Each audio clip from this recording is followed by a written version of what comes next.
What's going on, people? We are Tottenham TV here, back here for another Tottenham update for you. But without further ado, just before we get into the Tottenham update, I would just like to wish a very, very happy birthday to the one and only Michael Dawson, 37 years old today. 37? Yeah. Oh, time moves fast, doesn't it? I know. I remember I was there when he made his debut back in 2005. Who was that against Liverpool? West Brom. He played his debut against Liverpool, didn't he? Sorry. It was home debut. Home debut against West Brom. Because he made debut against Liverpool, you're right. But yeah, his time absolutely fine. He was a youngster back then, coming through the Spurs ranks. My favourite Michael Dawson moment is definitely 100% that header against Chelsea in the 2-1.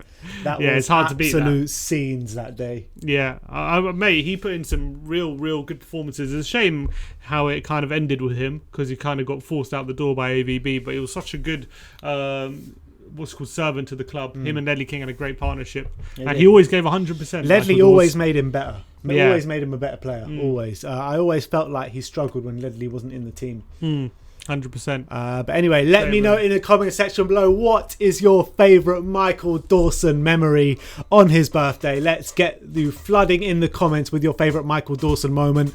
But let's go on and talk about the Tottenham update today, and let's start off. Sky Sports confirmed that the EFL will return to 5 substitutes, but the Premier League will remain on 3. What'd you make out of that? Yeah, so I mean, I don't know why the Premier League haven't followed suit, because you can see right now, it's no surprise that Liverpool are suffering an injury crisis. Injuries have gone up apparently 3 times as much in the Premier League in terms of muscle injuries. They're being overplayed, not just in the Premier League, where they're forced to play 2 games a week because there's no break. Every week there's a European game. Then also when he goes to international break, we're playing 3 times as well instead of 2. Yeah. So these players are completely being overplayed, and if you're going to do that, then it's bad enough you're doing that, but then you're also restricting the not as in its usual what it usually was, but it should be extended to 5 like it was at the back end of last year. And I think it's been a big mistake, because I think we're completely overplaying these players completely, and it's taking a toll on them, and there's so many more muscle injuries. It's a big problem at the moment. Yeah, no, I completely agree. I don't really have much to add on it, but I do think that 5 subs should, if you're going to have, you can't have one rule for one and another rule for the other, because you know what I mean. You've got it in European competition, Champions League, Europa League, International. Now the EFL and the lower leagues have followed suit. But why wouldn't the Premier League? Old-fashioned. We're just very old-fashioned. The Premier League always has to be different. Always. We're always behind every time. Every they'll probably bring in 5 subs in like a month or 2.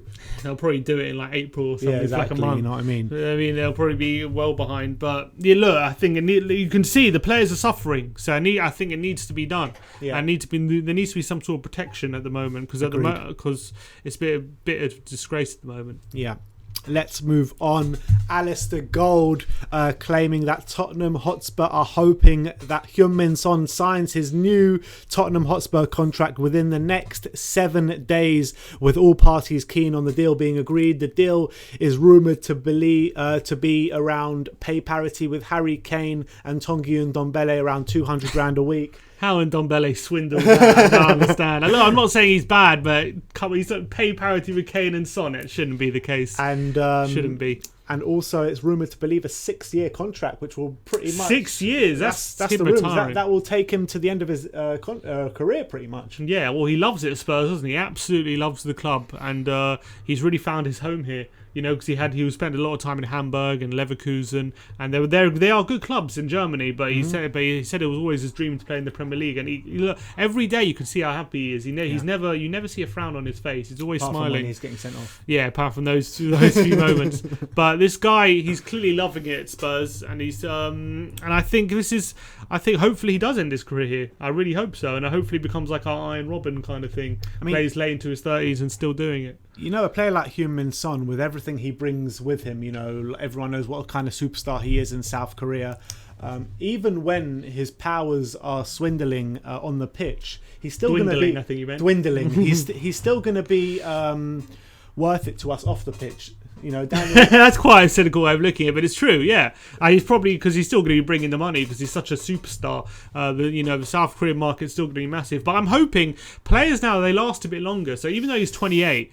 I'm hoping he still has a few good years left in him, like till he's 30. Because, Robin was at the top of his game up until he's like 34, 35, and until he finally got released by Bayern. So hopefully players of like Son's ilk can last longer. And he takes care of himself, and he's always had this mentality that he'll live his life kind of when his career is over. When he always talks about like him getting a wife and stuff. What his dad told him. Won't let him get a wife. Yeah, his dad won't let him get a girlfriend. He was like, when your career's over, then you can get a wife, then you can do all that stuff. And so Son is completely career orientated. He's completely focused. So I really believe that he could last a lot longer. All right, so there you have it. Heung-min Son, hopefully on the verge of signing that brand spanking new deal. And apparently he flew home as well an hour after the game or something like that. Yeah, he did. Not with the rest of the team. He flew separately to get home early. He did, and here's a picture of it actually. Him at the airport about to board that flight. Heung-min Son with a big smile on his face upon returning to Tottenham Hotspur. Yeah, I think they saw the corona test. They're like, get him out of there. Yeah, exactly. Straight away. Get him home now. As soon as the game finished. He wasn't that far. He was just in Austria. Okay. So I think they probably thought, get him out of there as soon as possible. Exactly. Too many players on the South Korean team were testing positive. I think it was 6 of his counterparts. Exactly. But talking of corona tests, Football London have stated that Bale, Davis, Rodon and Heung-min Son all completed their negative tests yesterday, and there were some quotes from Gareth Bale. Obviously he came into contact with Matt Doherty, he swapped a shirt with him, he hugged him on the pitch, and we all know saying Matt Doherty tested positive yesterday. That's exactly the news that we brought to you yesterday. But the quotes from Gareth Bale is, it's a slight concern for everybody when you've been playing someone and you're in close contact with them on the field. Maybe you're not long enough with them to catch it, but it's always a bit wary. You always have to be a bit wary. It's good news that everyone's come back and tested negative, and now we can just concentrate on the game. Me and Ben has spoke to Matt briefly. He's doing fine. He's just got mild symptoms. Yeah, so hopefully he'll be all right. And it's good news that Bell tested negative, even though they swapped shirts and everything. So hopefully he's going to be available on the weekend. And of course, we've got a very, very big fixture list coming up. We're going to need every player to be available. And it's a big shame that Matt Doherty's going to be out for Saturday, or at least Saturday, probably more. But it's important that we have Bale available for sure. Yeah, and it's good news. All right, let's move on and let's talk about Pierre-Emile Højbjerg, our midfield general, the absolute GOAT at the moment. It's a bit of a funny one actually, because some Danish teammates were taking the piss a bit, and they were comparing Højbjerg to Rex from Toy Story. I'll bring up pictures now. And I think it's something, once you see it, you can't unsee it. Yeah, it's can't unsee it. It's like they're comparing how similar they look to each other. Sim, what are your takes on it? I honestly didn't see that comparison, but now you look at it, it's uncanny. It's uncanny. He really does look like Rex, and it's no surprise with him chasing down every single attacking midfielder exactly what kind of T-Rex does. Well, let me know in the comment section below. Do you think Emile Højbjerg looks anything like Rex from Toy Story? It's kind of like the big face he has and like the small. It's weird. It's a weird one, but you can compare both faces. It's uncanny. Let me know in the comment section below what you think of that. But this one is a really good stat I'm about to tell you. 75% of Tottenham Hotspur's goals this season have been started by a Pierre-Emile Højbjerg tackle, interception or pass. How mental is that? It's incredible, and it puts into stats what we've seen on the pitch, because everyone's been raving about him and how good he's been, not just off the ball but on the ball. And it shows what a difference he's made, because that is exactly what we didn't have last season. We keep banging on about it, but it's just but people underestimate how important it is, not just to not conceding goals, but also scoring goals. Because when you don't have a player like Højbjerg, it's hard to win the ball back off the opposition and start attacks. And a big way of how Mourinho plays is he works on in transitions. As soon as you win the ball back, trying to get the ball up the pitch as quickly as possible while the other team isn't settled in defence. And that's exactly what Højbjerg has come in and helped do. And it's shown there that a lot of the times he's winning the ball back and starting a quick transition, and we're getting chances on goal. Yeah. And that's a big element to how Højbjerg's changed how we play. Yeah. There was another social media post as well, this one from Højbjerg himself. I don't know what country he was in, but he was going in the it looked like a sea. It looked like first thing in the morning, or definitely at some point during the day, him just taking a bath basically in the sea, and he's talking about, and the caption was, "This is how you have a Danish shower." Yeah, something like that. Yeah, a complete Viking. He's a proper Viking. He's a proper Viking. Ragnar would have been quaking in his boots, I think. If Ragnar would have been proud. He would have been proud. I think he would have been scared of him, I reckon, if Højbjerg was back in the day. But that's that on Pierre Højbjerg. Let's talk about this little claim from Footy Insider. We all know how unreliable they are, so take it with a bit of a pinch of salt. But they are claiming that there could be a bit of a swap deal on the cards with Inter Milan and Arsenal. Eriksen and Granit Xhaka, the two players that could be heading in the opposite directions. There was also reports in Italy from also equally unreliable sources, but I think in Italy as well there were some papers reporting that there could be a swap deal. And to be honest, the worrying thing is it does actually make sense, because Eriksen's exactly the type of player they're missing. However, on the flip side, they have Mesut Ozil playing Fortnite, sitting at home when they could easily include him in the squad. So it's not like they don't have a player who could easily fill that creative role that they're missing. But I really hope Eriksen doesn't go there. I know he's been off the boil for now. You could argue 2 years now, but I still think that there's a player in there, and if in the right system, in the right team, if he starts playing again, we all know how good he can be, and I wouldn't want to see him in an Arsenal shirt. But it wouldn't make sense for him to go there. The only thing that would make sense is because you'll start playing games again. But like, why would he move from Tottenham because he wanted to try something new, and then end up back in North London in an inferior club? It's like coming back home with your tails between your legs, but not actually going home, going to the biggest rivals. Yeah, but it's like a step down though. Like they're in a mess at the moment. Like Arsenal. His career's in a bit of a mess at the moment. As well, to be fair, it is. He needs a change again, because it's not working out into Milan, I don't think. But I think going to Arsenal wouldn't really make sense to how he wanted a new challenge. It's not really a new challenge going to Arsenal. Yeah. It's exactly where Spurs were when he came to Spurs. At the moment, beggars can't be choosers, and I'm sorry, but he is a beggar at the moment. You say he's a beggar, but the window's not open yet, and who knows who's going to be in for him if he's available. I don't think Arsenal would be his best option. I reckon he could find a better club than Arsenal, and I just think if he goes to Arsenal, it just gives him at least a bit of hope that he could get back to his best. And I don't like that. I don't want Arsenal having any hope. Yeah, and so I wouldn't want that at all, but. Look, if he goes, I can't see this being a starter. If he goes to Arsenal, I can't see this happening. He'll flop if he goes to Arsenal. Yeah, 100%. Let's finish off with a bit of international roundup. France beat Sweden 4-2 last night and topped their Nations League group. Sissoko and Hugo Lloris both playing 90 minutes. Player ratings: Sissoko got 7 and Hugo Lloris got an 8 from Football Critic.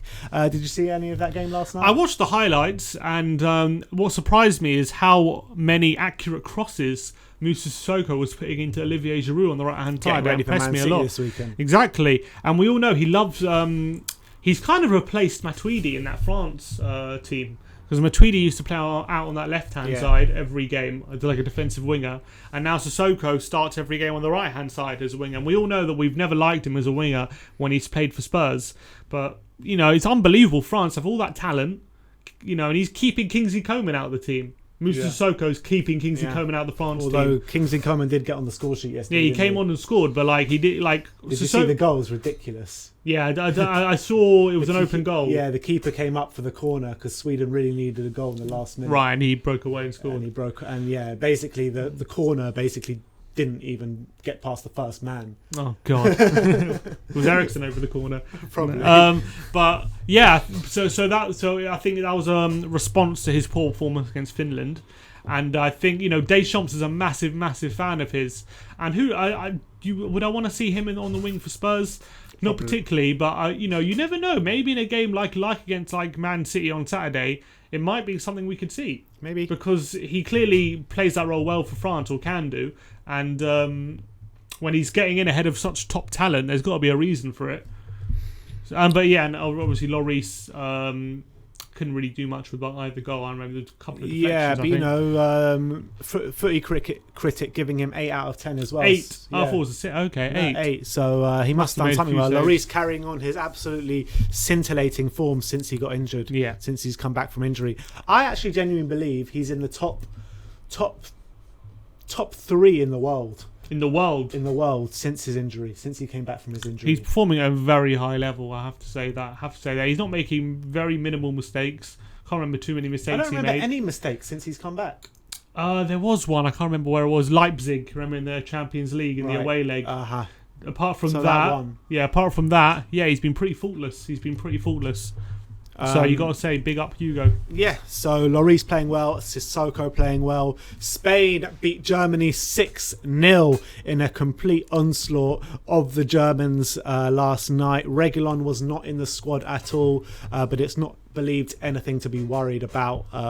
He just wasn't in the squad, and there were other players not in the squad as well. Hector Bellerin, he's got a rest. It's good news. Yeah, Hector Bellerin wasn't in the squad as well. So also that proves that if you get called up to the squad and you're not on the bench, it can not be in the squad. Exactly. I guess, but it's not a dropped. It's rested. Thankfully. Yeah. But what I was saying is that even if you're not on the bench, you can still be called up to the squad. I mean, you mentioned that if you're not on the bench, I mean, everyone that's in the squad is on the bench, but that's not the case. Usually. Yeah, I guess not. That's strange. That's a good point.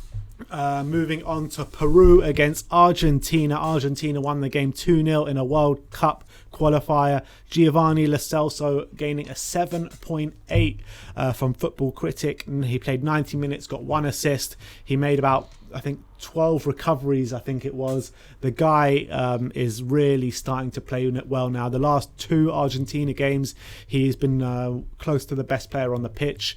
In this game, he was rated 2nd best player on the pitch after Paredes. And in the last game, he was rated best player on the pitch. So Lo Celso's really getting back to full fitness now. Yeah, and from what I've seen, he looks in those really 2 games, fit. Messi's been on the pitch. He's been better than Messi. Yeah. From what I've seen, from the highlights that I've watched from the Argentina games, he really looks back to full fitness. He's recovering well, and it's really going to give Mourinho a selection headache, I believe, coming into Saturday, because does he start him and Ndombele? And Ndombele didn't go away for internationals, but Lo Celso's been so good, he might be tempted to put him in. Does he play both of them? Unlikely, but you never know. Imagine? You never know if he releases the full force of Ndombele and Lo Celso against City on Saturday. That would be something to behold. But I'm not sure he's ready. He's confident to do that just yet. We'll never know. We'll never know. But Lo Celso looks like he's back fully fit now, which is really positive news. Let's move on to Ecuador against Colombia. Ecuador won the game 6-1. Davinson Sanchez's first game of the international break, and he played 90 minutes and was rated the 2nd worst player on the pitch, a 4.5 rating. I mean, probably the less we talk about this, the better. Yeah, bad. Clearly, sounds like a bad day at the office for Colombia, and especially Sanchez, who was rated, I believe, 2nd worst player on the pitch. And the worst player was the goalkeeper. That's not good, considering his form for Tottenham as well hasn't been great. Look, I'm sure you can't put the whole 6-1 defeat down to him, but it doesn't bode well, does it? Doesn't bode well. Let's move on. Ivory Coast drew 1-1 with Madagascar in an African Nations qualifier. Serge Aurier played 90 minutes, but there were no ratings on this one. For the next 3 games, there weren't ratings, so I'll just quickly breeze past them. Heung-min Son played 90 minutes in a 2-1 win over Austria in Austria. Heung-min Son grabbing an assist in the 7th minute. It was a good assist as well. I saw on the left-hand side. Nice cross in. Yeah, it was. And England under-21s beat their Albanian counterparts 5-0 with Ollie Skip playing 90 minutes and grabbing an assist, and a great assist at that, wasn't it? Yeah, really good, clever through ball. I can't remember who quick he assisted. As well. Yeah, really quick passing. Really nice play from Skippy, and he's showing again that he's in confident mood, doing it for the under-21s as well as Norwich. All right, and let me just breeze past the rest of the internationals. Today is the last day of international break. Finally, proper football is coming back. But let me just run through who could be involved tonight. And it is Belgium against Denmark. So you can see Toby up against Pierre-Emile Højbjerg. Højbjerg hasn't played in the international break so far, so he is more than likely to start. England against Iceland tonight, so Dyer, Kane and Winks. Hopefully none of them will play. Well, it'll be nice to see Winks play, but hopefully Dyer and Kane will be rested tonight because it is a completely meaningless game in the Nations League. Wales against Finland, which is actually a massive game tonight. Bell, Rodon and Davis all expected to play. And Ireland against Bulgaria. Obviously, Matt Doherty is out as he tested positive for COVID, but Troy Parrott has been drafted into the squad. I don't really expect him to play because Gary Rowett said he's only ready to play 45 minutes this international break, and he has already played those 45 minutes, so maybe he'll come on for 20 minutes at the end, but I don't see him starting. Quick thing on Joe Rodon, though. According to Alice to Gold here, it says Jose Mourinho and his coaching staff have been pleased with what they have seen from Rodon in training. So that's interesting. That's very positive, and we know he's played well for Wales. He played very well for Wales in Ireland. Every single time I've seen him play for Wales, I've been so happy with the way he's looked. When is he going to get a chance? I mean, we've got very hard games coming up. Very hard, but maybe you'll see him as a. I don't know. Also, what you got to say is the level he's playing at in international football, not him personally, the level Wales are and the teams Wales are playing, and obviously the level he was playing at for Swansea. The Premier League is a complete different kettle of fish. Correct. And it's one thing showing it in training, but have to see how he does in matches, I guess. But he seems well built for the Premier League, doesn't he? He seems like a modern defender. Yeah. And I'm excited to see him get some game time, but I'm not sure when that's going to be. All right, well, there you have it. That is the Tottenham update for you. Let me know in the comments section below what you thought of all the points that we spoke about. Like, subscribe and comment. And as always, come on you Spurs.